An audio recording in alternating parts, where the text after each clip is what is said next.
Healthcare startup BookDoc has had a busy 2016, signing on partners like hotel aggregator Agoda to tap medical tourism and Malaysia's social security agency SOCSO to access its 8 million members. We caught up with BookDoc CEO Chevy Bay for what's next, from upcoming market launches to monetization. He's aiming for 1 million users by the end of this year.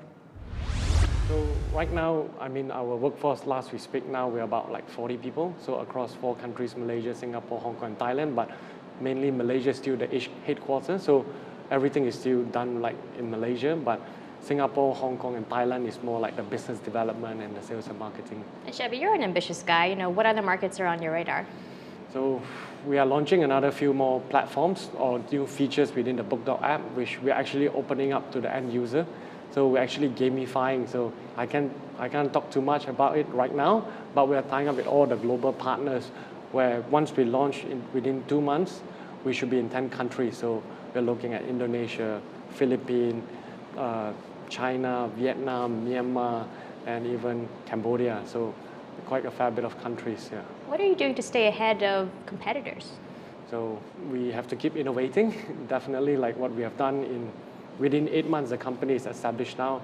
I think we have achieved quite a significant milestone from signing up the biggest partner. I think no one have done it to that extent. Like I mentioned earlier, normally people go for a low-hanging fruit, which is not the big boys. They'll go for the second, third tier. But we were more ambitious, so we went for the top-tier players and to get them to sign in. It takes time, but I think our execution of the team has been quite good in doing what we're supposed to do. And after that, we'll keep finding partners that could enhance the value of the platform. Yeah.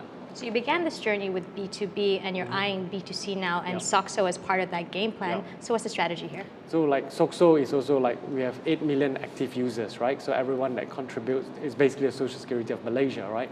So 2 things, people don't even know which are the panels for emergency, number 1.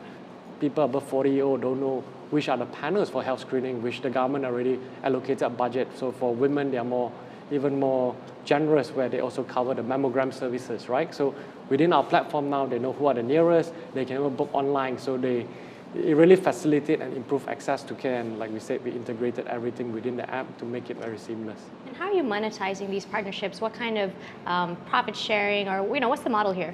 So there are some where we work with them, so they're like a referral sort of arrangement we have, but I'm not going to discuss in details, but there are certain partnerships where we sign up, we do get some profit sharing with them. So with the hope of being in 10 markets by year end, what kind of targets are you hoping to achieve when it comes to active users or other types of metrics to denote your success? So number 1, I think right now, since we started within 8 months, and we also launched the web, so not just the app, so we already have about 200,000 users. So we hope by year end we should hit about 1 million users.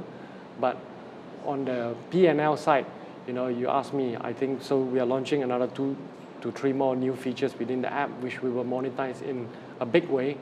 So as we speak from today, I would say confidently within less than a year, we would be actually cash flow positive. Okay, and when it comes to reaching that target, you already have had a small round of funding. Would you look to raise financing beyond that? Definitely.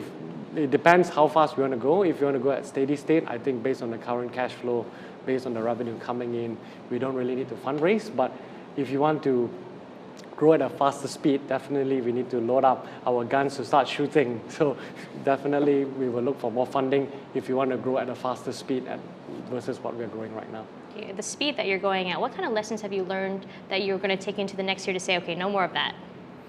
I think initially we started the booking platform. We were quite ambitious to do it and change a lot of things, but we realized that you want to change a lot of things, it will take a lot of time, and as a startup, time is of essence and you're working against time. Time is not favorable, and as a startup, I always illustrate this. It's like you're driving a bicycle with 2 wheels. If one breaks down, the bicycle is not going to function, versus a big boy. They're like a truck, they have 10 wheels. If one breaks down, they can still rotate and they can still function.